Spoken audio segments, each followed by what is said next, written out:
ദൈവം ശ്രദ്ധിക്കണ പോയിൻ്റ് നിങ്ങൾ ശ്രദ്ധിക്കാവൂ. മനുഷ്യൻ ശ്രദ്ധിക്കണ പോയിൻ്റ് ശ്രദ്ധിക്കുമ്പോഴാണ് പ്രാർത്ഥന പമ്മണത്. പറഞ്ഞ മനസ്സിലായ?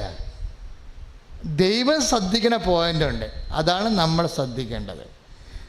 പക്ഷെ നിർഭാഗ്യവശാൽ നമ്മൾ ശ്രദ്ധിക്കണത് മനുഷ്യന്മാർ ശ്രദ്ധിക്കണ കാര്യമാണ് നമ്മൾ ശ്രദ്ധിക്കണത്. പ്രാർത്ഥനയെക്കുറിച്ച് ഈശോ പറയുമ്പോൾ എന്നാ പറയണത്? ദൈവത്തെ ഭയപ്പെടാത്ത, മനുഷ്യനെ മാനിക്കാത്ത ഒരു ന്യായാധിപനുണ്ടായിരുന്ന രാജാവ് സന്തതി. ലൂക്കായുടെ സുവിശേഷം 18-ാം അധ്യായം 1 മുതലുള്ള വചനങ്ങളാണ്. ദൈവത്തെ ഭയപ്പെടാത്ത എന്ന് പറഞ്ഞ്, ദൈവത്തെ ഭയപ്പെടാത്ത, മനുഷ്യനെ മാനിക്കാത്ത ഒരു ന്യായാധിപനുണ്ടായിരുന്നു. അപ്പം എന്ത് ചെയ്യും? ദിവസം ഒരു സാധു വിധവയാണ്, പിന്നെ ആരാണ്? സാധുവുമാണ്.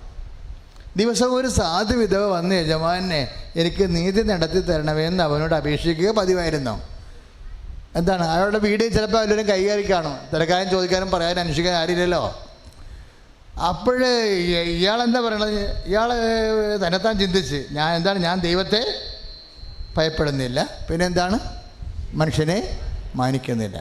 എങ്കിലും ഇവരെന്നെ ശല്യപ്പെടുത്തിക്കൊണ്ടിരിക്കുന്ന കാരണം ഞാൻ അവർക്ക് നീതി നിറവേറ്റി കൊടുക്കും. എപ്പോഴും ശല്യപ്പെടുത്തുക. അപ്പോൾ ഈശോ ചോദിക്കുകയാണ്, ഇത്രയും പറഞ്ഞിട്ട്, നീതിരഹിതനായ ന്യായാധിപൻ പറയുന്ന ശ്രദ്ധിക്കുവൻ. അങ്ങനെയെങ്കിൽ രാവും പകലും തന്നെ വിളിച്ചപേക്ഷിക്കുന്ന തൻ്റെ പ്രിയപ്പെട്ടവർക്ക് വേണ്ടി ദൈവം നീതി നടത്താതിരിക്കുമോ? അതിന് കാലവിളംബം വരുത്തുമോ? Praise the Lord. അപ്പോൾ കാലവിളംബം വരുത്തുമോ എന്ന് ചോദിച്ചാൽ അതിൻ്റെ അർത്ഥം എന്താണ്? വരുത്തുമെന്നോ വരുത്തത്തില്ലെന്നാ? അങ്ങനെയെങ്കിൽ രാവും പകലും തന്നെ വിളിച്ചപേക്ഷിക്കുന്നവർക്ക് ദൈവം നീതി നടത്തി കൊടുക്കാതിരിക്കുമോ എന്ന് ചോദിച്ചാൽ, നീതി നടത്തി കൊടുക്കാതിരിക്കുമോ എന്ന് ചോദിച്ചാൽ അതിൻ്റെ അർത്ഥം എന്താണ്? നീതി നടത്തി കൊടുക്കും. അതിന് കാലവിളംബം വരുത്തുമോ എന്ന് ചോദിച്ചാൽ അർത്ഥം എന്താണ്? എന്താ?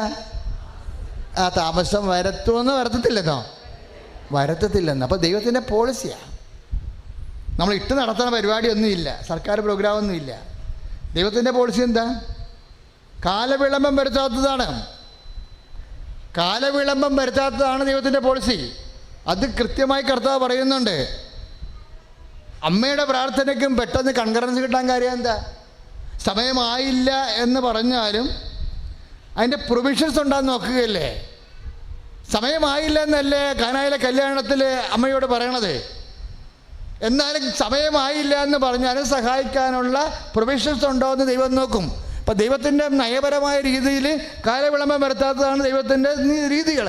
അപ്പം ദൈവത്തിൻ്റെ കാലവിളംബം വരുത്താത്ത രീതികളിൽ ആണ് അമ്മ പ്രാർത്ഥന വെച്ചിരിക്കുന്നത്. അതുകൊണ്ട് എന്ത് ചെയ്തു? അമ്മ പ്രാർത്ഥന വെച്ചപ്പോൾ ആ പ്രാർത്ഥന ഈശോ ഏറ്റെടുത്തു. Price the Lord. ഹല്ലേലൂയ. അപ്പോൾ പ്രാർത്ഥിക്കുന്ന വ്യക്തികൾ എപ്പോഴും ചിന്തിക്കണം, കാലവിളംബം വരുത്തത്തില്ലെന്ന്. ഇപ്പം എല്ലാവർക്കും എല്ലാം നല്ലതാണ്,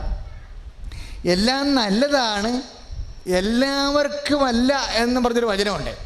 പ്രഭാഷകനാണ് 37:28 അല്ല, എല്ലാം നല്ലതാണ്, എല്ലാവർക്കുമല്ലെന്ന്.